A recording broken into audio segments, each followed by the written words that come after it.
6 spiritual traps that you need to be careful of. One is to take any content with a grain of salt, including mine, because this is based on my research and all of this is my opinion. It also includes for any creators out there. They obviously do their research. If you don't relate to the content, let it be. Leave as it is and do your own research. Always do your own research. 2 is to trust your intuition. You need to start listening. Think of your intuition as that psychic gift or that aha moment. It is telling you to maybe be careful of something or to be aware of something or someone. Your intuition never lies to you. It should be coming from your higher self. It should not be coming from an ego mentality, because intuition and ego are two different things. 3 is someone calling themselves a spiritual person or a spiritual teacher, but they're really not. If you find a teacher online on social media and you're asking them questions about their topics, about their content, or just to learn about their journey as well as to learn about the things that they're talking about, and if they're not nice to you, they don't seem like how they portray on social media versus in person, then that's not someone that you should be connecting with, or that's not a true spiritual mentor or teacher that is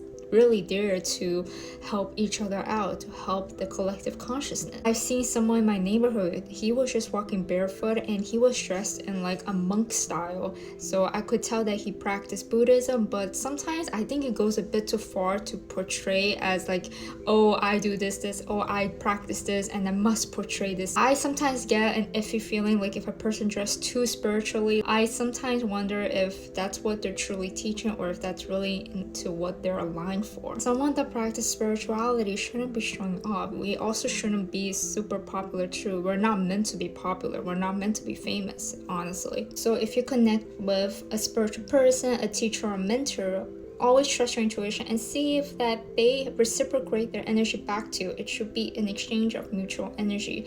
It shouldn't be feeling forceful or depleted. 4 is channeling deities. Never force yourself or connect with a deity that you do not align with. They are dangerous to channeling to an entity, a deity, or even any kind of spirit that does not come from your higher self, because you are causing harm to your body. It should be coming from your higher self because it is pure. You should not be connecting or forcing yourself to attach to a certain deity out there. I also do tarot readings, so when I connect with a client, I always make sure to connect with my higher self, cleanse the space. If you must work with a deity, let them come to you. Make sure your energies and make sure your purpose, your intention is aligned with the higher self. I try to connect with a deity in the past and it worked from time to time as I was spiritually evolving and I was doing more research and also learning as I go. I've noticed that it was best if a deity or a specific spirit wanted to come to me, to connect with me, or to tell me a specific thing. 5 is ego. This is a big thing in spirituality where people don't believe that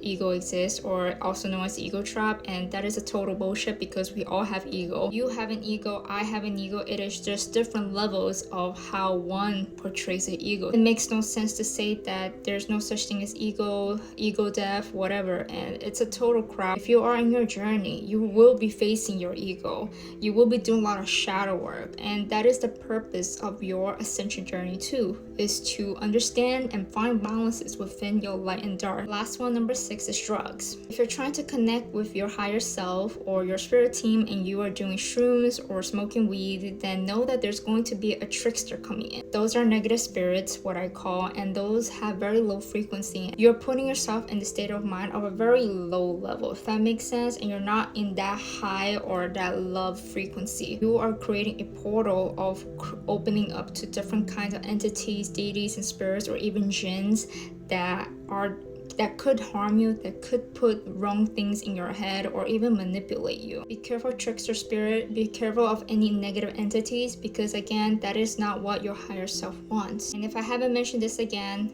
always trust your intuition. Always trust that gut feeling.